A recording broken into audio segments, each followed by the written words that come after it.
सामने वालों की हवा निकली हुई है बिल्कुल, क्योंकि एक तो महीना 1.5 महीना जिस प्रकार से उनके यहाँ विलंब उन्होंने किया है, आज जनता का माहौल बन चुका है।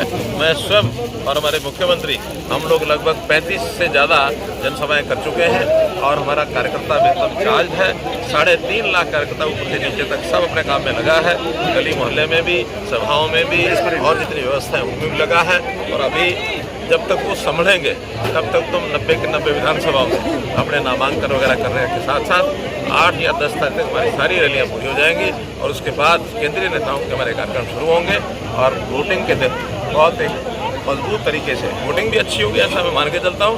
और उस वोटिंग अच्छी होने के बाद भारतीय जनता पार्टी पिछले सब रिकॉर्ड तोड़ेगी।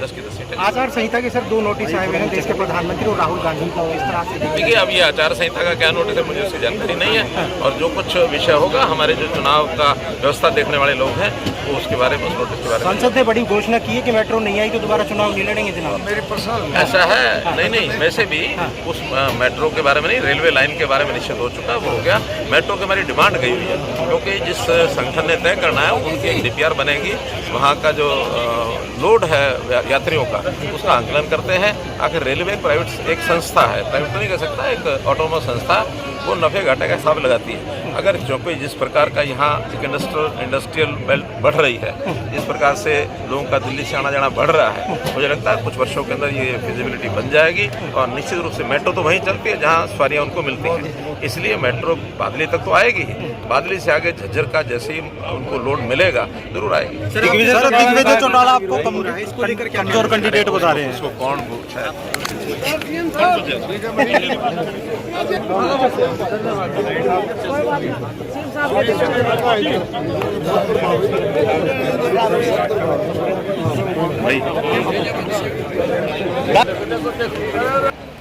ये जब से चुनाव घोषित हुए हैं, 7 चरणों का चुनाव है, दूसरे चरण का आज मतदान हो गया है। बहुत अच्छा मतदान हुआ है, दोनों जगह के बहुत ही अच्छे परिणाम जो है वो लोगों की ओर से हमको इशारे आ रहे हैं। अपना जो चुनाव है ये 6ठे चरण का है, 25 मई का। जब चुनाव घोषित हुए तभी से कांग्रेस की बौखलाहट ये सामने आनी शुरू हो गई थी, और उस बौखलाहट में उसका कारण ये है कि जो काम नरेंद्र मोदी जी ने पिछले 10 साल में कर दिए हैं वो अपने 50-60 साल के शासन में भी नहीं कर पाए। क्यों नहीं कर पाए? उनको उस प्रकार की ना तो कभी समझ रही, ना उनके मन में कभी पीड़ा रही, जनता से जुड़ करके तो कभी रहे नहीं, ऊपर हवा में उड़ते रहे राजघरानों के सब नेता, और उनको कोई आम जनता का फिक्र नहीं है। बड़े बड़े चुटकुले चलते रहे कि चने का पेड़ कितना बड़ा होता है, मूड़ी की लंबाई कितने फुट होती है, ऐसे ऐसे किस्से हमने सुना। और संस्कार के नाते देखें तो उनके अंदर संस्कार भी नहीं है। जब बोलते हैं तो ना बड़े की छोटे की शर्म करते, जो मन में आए मुंह में बोल देते हैं। पिछले दिनों में 2 दिन पहले राहुल गांधी ने यानी ऐसी टिप्पणियां की हैं प्रधानमंत्री जी के बारे में कि देश की जनता उसको स्वीकार करने वाली नहीं है। संस्कार नाम की तो चीज ही नहीं है। जैसे घर में परिवार में भी, अब एक कुनबे में भी आदमी छोटे बड़े की यानी थोड़ा लिहाज भी करता है, आदर कदर करता है, उनके मन में कहीं आदर कदर का भाव नहीं है। अब ऐसे ही माता पिता ने या जिस परिवार में उनके संस्कार हुए, न तो वो संस्कारित हैं और मुझे लगता है पढ़ाई लिखाई में बड़े कमजोर हैं, हिसाब किताब भी नहीं आता है। मैं उसके 2 उदाहरण बताऊंगा। इस बौखलाहट में उन्होंने अपने एक घोषणा पत्र का भी जिक्र किया है। हमारा घोषणा पत्र आएगा, हम ये करेंगे, ये करेंगे, ये करेंगे, और महान जैसे झूठ बोला जाता, झूठ का पुलंदा, वो उसका घोषणा पत्र है। पहला झूठ उन्होंने बोला कि हम गरीबी हटाएंगे। बात बड़ी अच्छी लगती है, गरीबी हटाएंगे, लेकिन कितने साल से बोल रहे हैं मुझे गरीबी हटाएंगे?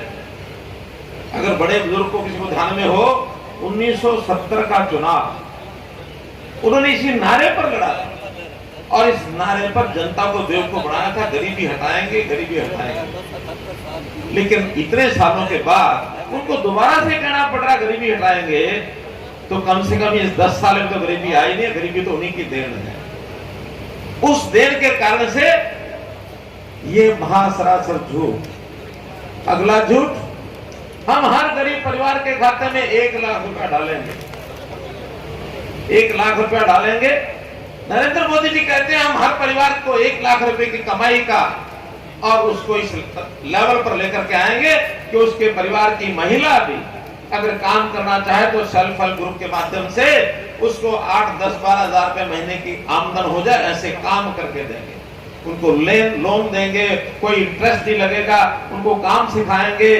वो कोई उत्पाद बनाते हैं सेल्फ हेल्प ग्रुप में, छोटी बड़ी चीजें बनाते हैं, उनको बाजार लेके देंगे, उस बाजार में वो बिक्री कर सके।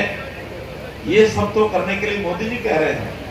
मोदी जी कह रहे हैं कि अपनी बहनों को लखपति बनाएंगे, अपनी बहनों को ड्रोन पायलट यानी ड्रोन दीदी ये बनाएंगे। वो जो ड्रोन अभी तो हम देखते हैं अपनी ब्याह शादियों में फंक्शन में ऊपर फोटोग्राफी लेते हैं। मोदी जी ने कहा कि ड्रोन के माध्यम से हम खेतों में छिड़काव करेंगे दवाई का भी, छिड़काव करेंगे नैनो यूरिया का भी, और उसमें से चाहे सरकारी काम हो प्राइवेट काम हो, हमारी ड्रोन दीदियां ये कम से कम 10,000 15,000 पर एक महीना एक बहन कमाएगी। अब एक तरफ तो ये लाखों रुपया कमाई के माध्यम से उनको अपने पैरों पर खड़ा करना, स्टैंडअप जैसी योजनाएं ये बनाई गई है, स्टार्टअप जैसी योजनाएं ये बनाई गई है, लेकिन वो क्या कहते हैं हम आएंगे 1 लाख रुपया हर के खाते में डालेंगे। अब उन्होंने हिसाब किताब नहीं लगाया तो इस 1 लाख रुपए से करोड़ों जो परिवार हैं, करोड़ों बहनें, करोड़ों गरीब आदमी, उनको अगर डालेंगे तो जो देश भर का बजट है, हमें से मालूम नहीं किसी को देश का बजट कितना है। कोई बता सकता ऊंची आवाज में कि साल का अपना देश का बजट कितना है? बता दो भाई। 47 लाख करोड़, 47 लाख करोड़ है। अगर ये 47 लाख करोड़ का हिसाब लगाएं, 1 लाख रुपया हर परिवार को देंगे तो भाई 47 करोड़ तो परिवार ही होंगे।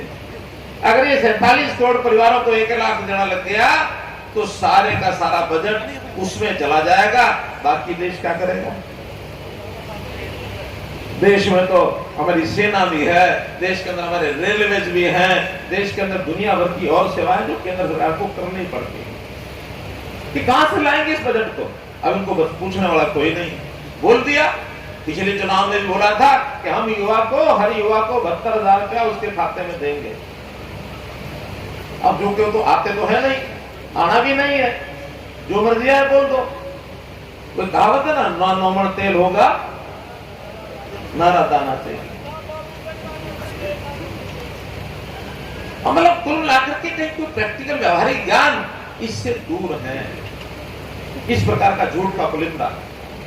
एक तीसरा झूठ उन्होंने बोला कि हम आएंगे, ओबीसी को आरक्षण देंगे, एससी को आरक्षण देंगे और इस आरक्षण की सीमा तोड़ देंगे और आरक्षण की सीमा में और नए वर्ग भी जोड़ेंगे। और नए वर्ग में कर्नाटक सरकार ने सबसे पहले इनका काम किया, कांग्रेस सरकार जब है उस समय का चला आ रहा है क्या कि सभी मुसलमानों को ओबीसी में जोड़ेंगे।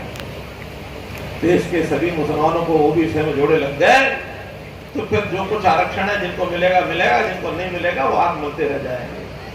देश अब ये जो चाहे वो हालांकि यहाँ उसका रोल रहा नहीं है, केजरीवाल का कोई रोल नहीं रहा है, लेकिन कहता भी वो भी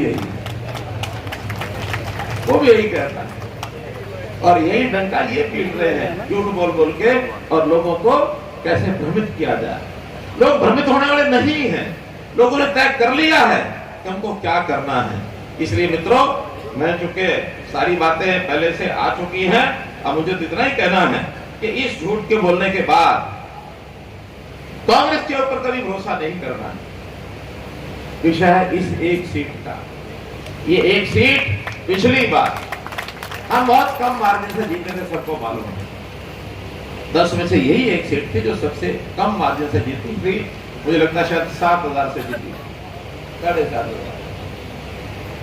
तो मित्रों 7,500 से जो सीट जीती है, इस बार मोदी जी ने जो काम किए हैं और जो परिवर्तन हरियाणा सरकार के माध्यम से आप महसूस कर रहे हैं, चाहे वो नौकरियों की बात बताइए बिना पर्ची बिना खर्ची, चाहे घर पे से ट्रांसफर हो जाते हैं, हमने ट्रांसफर पॉलिसी बनाई खास करके अध्यापकों की। अध्यापक कोई पर्ची लेके नहीं आता है मेरा ट्रांसफर यहाँ से यहाँ कर दो, उसको बता रखा है कि जो स्थान तो बढ़िया लगता है ऐसे 10-15 स्थान लिख दो और उसको कोई ना कोई एक स्थान मिल जाता है।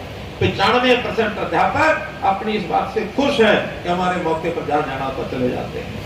हमने जो सेवाएं सरकार की हैं घर बैठे पहुंचाई हैं, पेंशन हो, राशन हो, आयुष्मान हो। आयुष्मान पहले तो 180 तक सबको दिया था, हालांकि केंद्र सरकार की योजना थी 120 थी, 1,20,000 की आमदनी। हमने हरियाणा में 1,20,000 तक दिया कि हम इनको मानते हैं कि इनको मिलना चाहिए।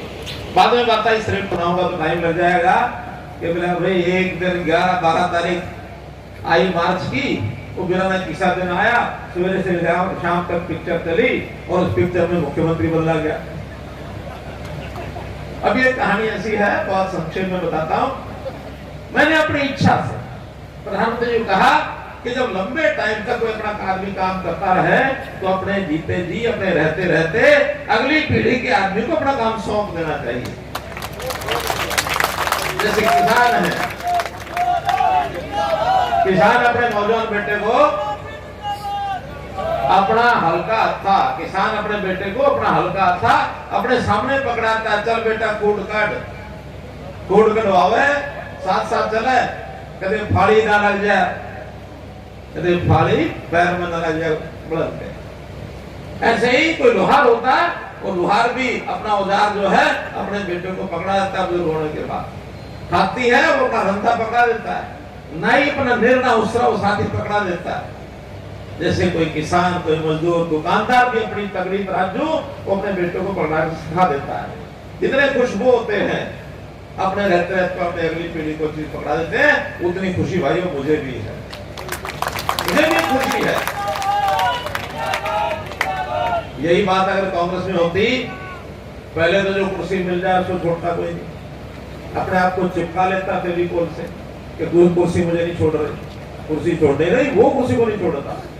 और धक्के मार के बाहर काट भी दे, धक्के मार के बाहर काट भी दे तो उसको बैठनी दर्जन आ जाए, दर्जन भर आदमी मैं बैठूंगा और किसी का हाथ नहीं चले, कुर्सी खा लेंगे और खा के एक टांग को पकड़ेगा, ये पकड़ा, 4 टांग 10 आदमी पकड़ के उसने तोड़ देंगे, किसी का काम नहीं होगी।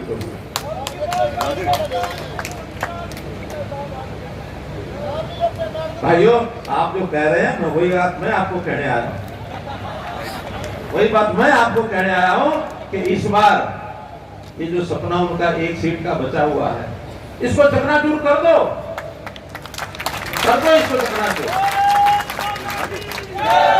और ये जो सीट है,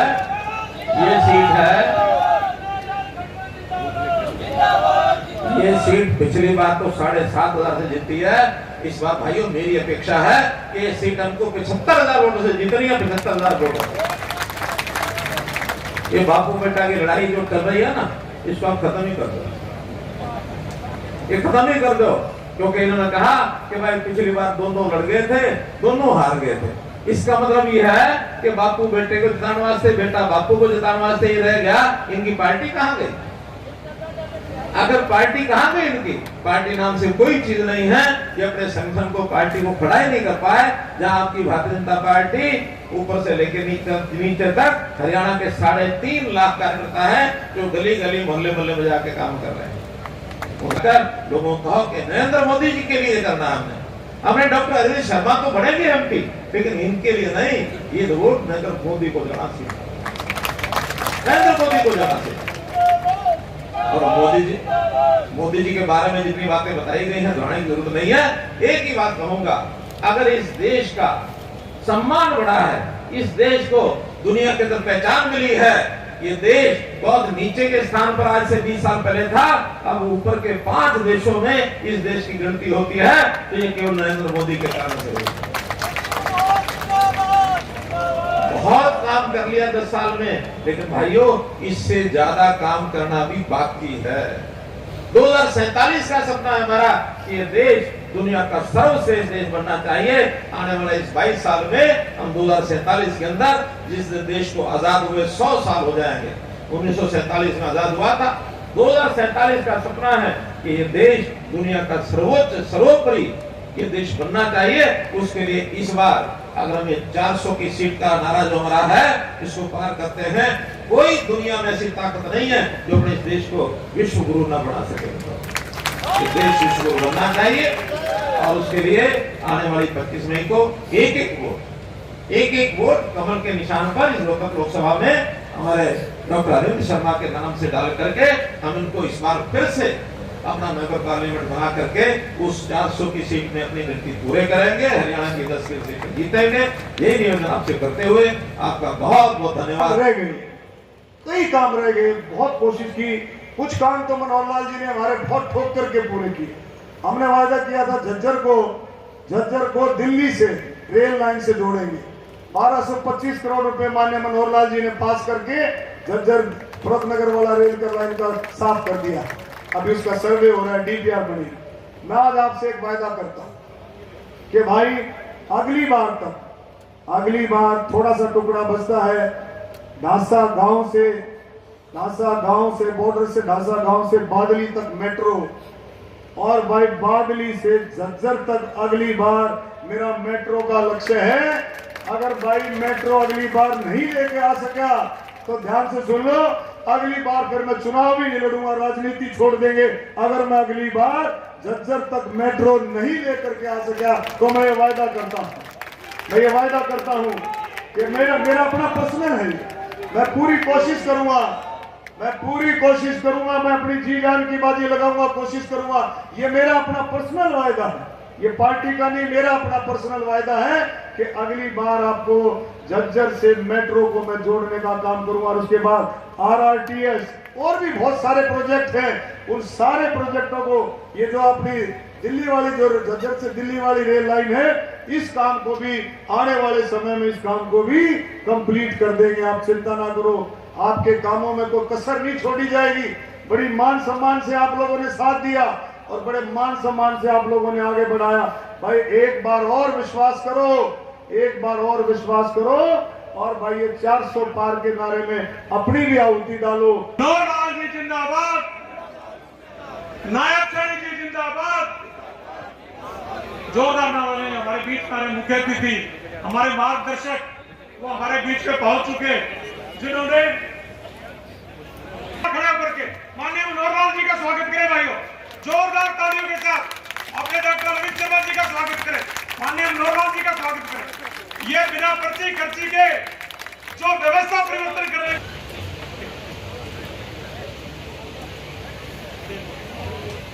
केशव सिंह जी, कांता जी, डॉक्टर अरविंद जी को हमने कप्तान